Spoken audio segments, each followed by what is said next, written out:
I had no idea how much a weekend visit could change everything. When my brother-in-law, Ryan, said he was coming over for a few days, I didn't think much of it. My husband, David, was thrilled. They hadn't spent real time together in years, not since David moved to Chicago and Ryan stayed behind in Colorado to run their family hardware business. It was a warm Friday afternoon when Ryan arrived. I had just gotten home from work, still in my nursing scrubs and carrying a grocery bag full of things I needed for dinner. As I pulled into the driveway, I saw a tall man standing near the front steps, arms crossed, sunglasses on, and a duffel bag by his feet. It took me a moment to register that this was Ryan. He looked different from what I remembered in the wedding photos from a few years back, more rugged, more mature, like life had added a few hard edges to him. He smiled when I got out of the car. "You must be Emma," he said, stepping forward to grab one of my bags. "And you must be Ryan," I said, returning the smile. "You've grown a beard." He chuckled. "David's idea. Said it'd make me look like less of a kid." David came out of the house just then, clearly excited. The brothers hugged tightly, laughing and clapping each other on the back like old war buddies. I watched, smiling, as they caught up. I always loved how close David was to his family. The first evening went by quickly. I made pasta primavera, and we opened a bottle of wine. The conversation flowed easily. Ryan was funny and surprisingly talkative, sharing stories about their childhood and the pranks they used to pull on their cousins. David was in his element. I hadn't seen him that relaxed in a long time. Between his long hours at the tech firm and my hospital shifts, our lives had become a bit mechanical. Having Ryan around, even for a night, seemed to breathe life into the house. Saturday morning, I woke up early, like always. I tiptoed into the kitchen, trying not to make noise, but Ryan was already there, making coffee. He looked up and smiled. "Couldn't sleep." "Still on mountain time," he said. I nodded and reached for a mug. "I get up early for work anyway." "Habit." We sat in silence for a few minutes, sipping coffee and enjoying the peaceful stillness of the morning. He looked around the kitchen, his gaze landing on a framed photo of David and me on our wedding day. "You've made a nice home here," he said softly. "Thank you," I replied. "It's not perfect, but it's ours." He nodded, his eyes thoughtful. "David's lucky. You're good for him." That compliment stayed with me for the rest of the day.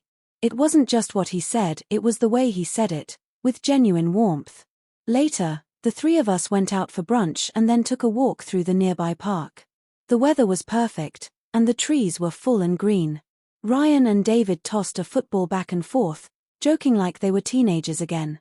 I watched them, feeling a sense of contentment that had been missing for a while. Ryan had this energy about him, easygoing and grounded. It made me think about how much I missed having extended family around. That evening, we grilled burgers on the back patio. David had a few beers, and Ryan stuck to iced tea. I noticed he was quieter than usual, staring off toward the edge of the yard where our neighbor's cat had taken to lounging under the bushes. "Everything okay?" I asked him while we were cleaning up inside. He looked at me, then gave a small smile. "Yeah. Just thinking. Being here makes me realize how fast time goes. David and I used to talk about living in the same city someday, raising our kids next door to each other. Funny how things work out." I didn't know what to say to that.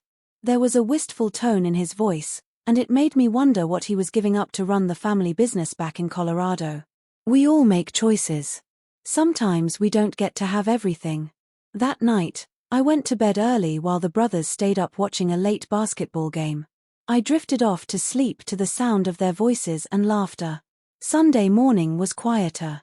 The mood had shifted, subtly.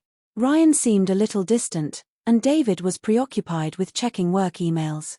I cooked breakfast for everyone, scrambled eggs, toast, and fresh fruit. As we sat down to eat, Ryan looked around the table and smiled. "I really needed this," he said. "Thanks for letting me crash here." "Of course," I said. "It was great having you." David nodded, barely looking up from his phone. "You should come more often." Ryan shrugged. "Yeah, maybe." After breakfast, we went for one last walk. David stayed behind to take a call, so it was just Ryan and me walking along the tree-lined path behind the neighborhood. "It's been nice seeing you," I said. "You bring a different energy to the house." He glanced sideways at me. "Thanks. I wasn't sure if I'd feel like a third wheel." "You're not. It's good for David to have his brother around." We walked a little farther in silence. Then Ryan stopped and looked at me seriously. "Emma, I hope this isn't out of line, but I just want you to know, you're kind of amazing." I blinked, surprised. "Ryan." He held up his hand. "No, nothing weird. I just mean, I see the way you take care of David, your home, everything.